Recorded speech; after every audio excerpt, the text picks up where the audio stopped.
Namaskaram. Hello, everybody. Today, it's been 3 days already. It's a non-stop raining in Malaysia.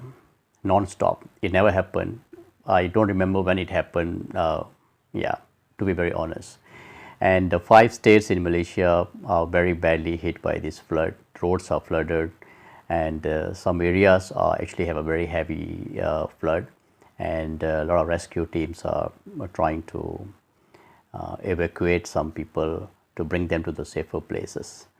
So the reason what the newspapers are mentioned is the Philippines is hit by a very bad typhoon. So probably the winds turn to the Malaysia side and they're causing this. So Malaysia is still manageable, but I see the Philippine side is quite bad. And I see some news from Al Jazeera and also some channels. So let's watch together and see. It's a very bad, and pray for those family who are suffering. They are a lot of damages to their properties, and especially in this pandemic when life itself, because of this COVID-19, is not so smooth. People are losing their jobs and financial crisis, and on top you have this kind of natural disasters. So I hope and I pray hard for those families. They stay safe and get help from outside the world, from the government. So let's have a look on this video first, which is live from the Philippines. Well, a powerful typhoon has struck the Philippines, packing winds of up to 195 kilometers an hour. Over 100,000 people were evacuated, with one charity warning that Super Typhoon Rai could hit coastal communities like a freight train. Rai comes late in the Philippines typhoon season, where cyclones more commonly happen between July and October.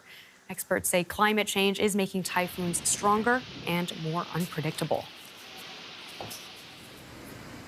So let's bring in JC Gotinga, a journalist from the Philippines capital, Manila.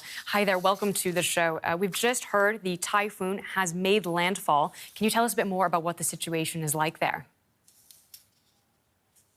Right. Yes, the typhoon is already within the Philippine landmass, and we're seeing reports of failed power lines, blocked roads, some small landslides from different parts that are affected by the typhoon already. Power is out in many areas, and in one major city in the south of the country called Cagayan de Oro, a major river there has burst its banks, and parts of the city are majorly flooded. There are communities and villages that are totally submerged. So major flooding. We also know up to 100,000 people have already been evacuated. Do we know what is going to happen to them now? Right. As usual, they've been evacuated to mostly schoolhouses in their localities, also government halls, as well as sports stadiums that are near their area. The concern, of course, will be access to food, clean water, safe spaces for them to stay with their families. And of course, the COVID-19 pandemic adds a layer of problems to the situation. Imagine these are hundreds or even thousands of families staying in close quarters within close proximity of one another. And of course, it becomes an opportunity for the virus to spread. The Philippines just yesterday reported its first cases of the Omicron variant of the virus, although it's not likely that it's already spread within the community.